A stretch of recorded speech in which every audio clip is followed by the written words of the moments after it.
He lived in a quiet town, a recluse, soft-spoken, unassuming, the kind of man you might pass by in the grocery store and forget moments later. But behind the walls of his decaying farmhouse was a darkness so disturbing, so grotesque, that it would change American horror forever. This is the story of Ed Gein, the man who inspired Psycho, the Texas Chainsaw Massacre, and Silence of the Lambs. A man whose crimes blurred the line between the real and the unimaginable. Edward Theodore Gein was born on August 27, 1906, in La Crosse County, Wisconsin.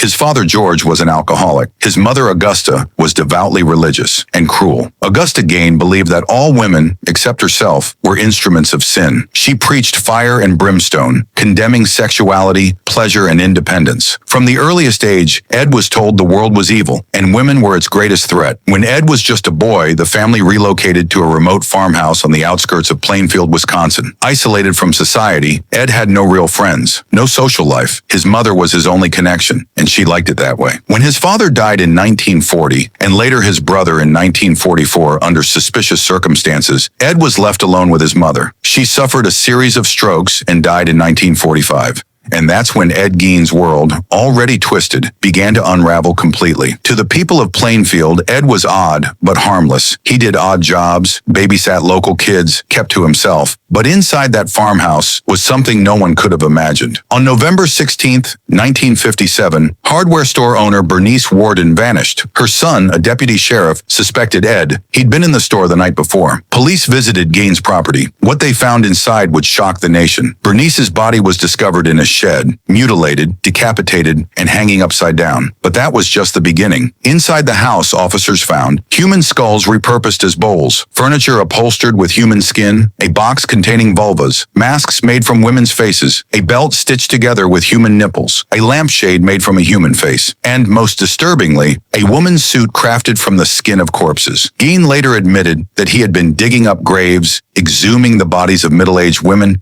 who reminded him of his mother. He wanted to become her, to literally wear her. Ed Gein was diagnosed with schizophrenia and deemed legally insane, but his actions pointed to something more layered, a condition now known as psychosis, tied deeply to maternal fixation, dissociation, and necrophilic tendencies. Experts believe Ed was unable to cope with his mother's death. His grave robbing wasn't simply macabre, it was his way of keeping her close. He was not primarily a killer. In fact, Gein was only officially linked to two murders: Bernice Warden and tavern owner Mary Hogan, who vanished in 1954. But it was the condition of the bodies and the eerie craftsmanship with which he desecrated the dead that revealed something far more horrifying than a simple murderer. Ed Gein was a reflection of a broken mind, shaped by fear, religious abuse, and isolation. The media frenzy that followed Ed Gein's arrest in 1957 was unprecedented. America had never seen anything like it. A quiet farmer turned grave robber, a real-life ghoul, a man who wore the skin of the dead. Among those captivated by the case was novelist Robert Bloch, who lived just an hour away from Plainfield. In 1959, he published Psycho, the story of Norman Bates, a mild-mannered man who lives with the corpse of his mother. Alfred Hitchcock adapted it into the 1960 masterpiece